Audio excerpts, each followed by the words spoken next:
Okay, so the left-hand one was your original. I'm going to put a little line down here, just sort of act as where you can see. So as you go back now, as the club gets taken away, you can see yourself moving laterally now into that red line. And then the first instinctive movement from here came from about there in your hands and forearms, trying to bring the golf club down. There wasn't much hip twist coming down. Right, yeah. And if you did that, especially on the golf course when it matters and there's a consequence, if you sort of hung back on it too much, the club would now be rising up on the golf when you hit the golf ball, so you'll top it. Yeah. Okay, and if you change your angles or get lower or whatever, it's going to make it almost impossible to hit the golf ball any way, shape or form. If we look now at this one, okay, as we go back, you can see your hip now staying inside that red line, you see. Yeah. So you've turned that hip, you've rotated around your spine better. Your left wrist is in your left wrist position, which is absolutely fine. There's no problem with that at all. You said that's an instinctive thing. And now the first move now is move away from this red line. So we're going to start moving here with the hips again. So we've rotated the hips on the way back, and on the way down, you see you're moving yourself now to that left side. You're moving your weight onto the front foot, able to bring that club down. You'll see you're keeping the angle now in your wrists and your forearm and the club, so you're maintaining your power. As you then come back to golf ball, you can release the ball nicely.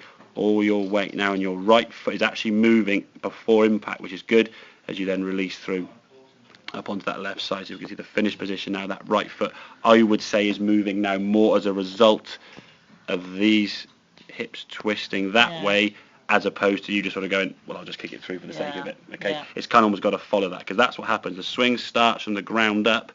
Once you get to here, there's a shift of weight from one foot to the other. The knees then respond, the hips go and the shoulders go, and in all that sort of process, the feet come through at the end. Just, it has to come through. It'd be very, very awkward to turn your shoulders and your hips the 90 degrees that you do through the ball.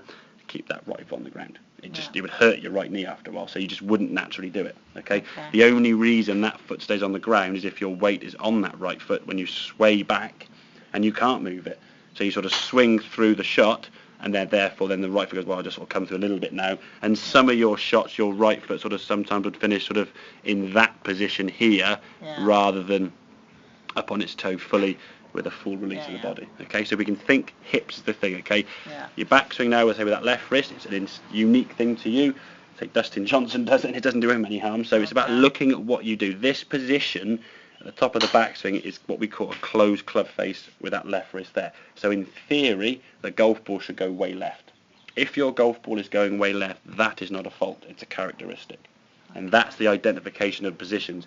People look at golf magazines or YouTube or all these things, and people say, oh, that's wrong, that's wrong, that's wrong. Well, it's wrong to maybe someone else's swing if they were in the golf ball left with that position. But if you're not someone who really hits the ball left, and I don't generally see you hitting many shots hooking left, do you? Anywhere it's going to go to the right. So therefore, if we change that club, if that club is in theory, should we say, I don't know, 20 degrees in a closed position, if we open that club face to the correct angle, 20 degrees more to the right, where's your golf ball going to go? It's going to go way over there if your tendencies are to the right. So, like I say, look at what is causing the ball to go where it's going.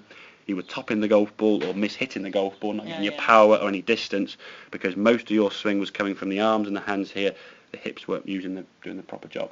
Okay, does that make sense? Yeah. Understood? Yeah. Want to try a couple with your driver? Yeah. Good. Okay.